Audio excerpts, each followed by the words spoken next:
ഞാൻ മച്ചാന്ന് വിളിക്കണം ഫെജോനെ. അപ്പൊ നമ്മളെല്ലാരും ഇങ്ങനെ അടുത്തിരിക്കുമ്പോ മച്ചനെ ഇങ്ങനെ നമ്മൾ ചുമ്മായിട്ട് ഇങ്ങനെ ഇമിറ്റേറ്റ് ചെയ്ത്. അപ്പൊ അത് ഒരു കൊച്ചു വൈറ്റിലാണല്ലോ ഫെജോനോട്. അപ്പൊ ഒരു കൊച്ചി സ്ലാങ്ങും ഉണ്ട്.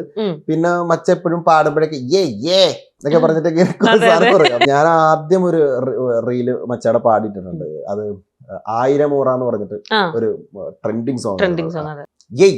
വിശ്വം എൻ കാലിൽ എന്നുടെ ഫ്യൂച്ചർ പണ്ടേ ഞാൻ കണ്ടിട്ടുണ്ട്. നശ്വം എതിരാളി ലോകം മൊത്തം എതിരണി നിറഞ്ഞിട്ടുണ്ട്.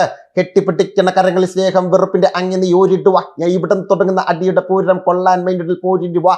പങ്കുകൾ മുന്നില്ലേല് ബുദ്ധി വന്ന് കറക്കണ കാറ്റാടി താക്കോൽ ഇങ്ങനെയൊക്കെ പറഞ്ഞിട്ട് ഇങ്ങനെ ഒരു പുള്ളിയുടെ റൈമിങ്ങും ഇതൊക്കെ എങ്ങനെയാ മച്ച അതുപോലെ പറഞ്ഞ ഈ ഞാനിപ്പോ പാടിയ പാട്ടില്ലേ ഇതിന്റെ അടിയിൽ നിന്ന് ആദ്യം വന്ന് ഭയങ്കര ഹ്യൂമർ സെൻസ് ഉള്ള ആളാട്ടോ ഫെജോ. ഭയങ്കര ഹ്യൂമർ സെൻസ് ചില കാര്യങ്ങളൊക്കെ അങ്ങനെ. അപ്പോ അതിനാദ്യം കമന്റ് ഇട്ടത് ആ പാട്ടിന്റെ അടിയിൽ ഓക്കെ സിദ്ദിഖ് മറ്റേ ഇത് തുടങ്ങി ഞാൻ എന്നാൽ പോയി ആ ലാൽ സാറിനെയും ഷൈൻ ടോം ചാക്കോയെ പഠിക്കാം.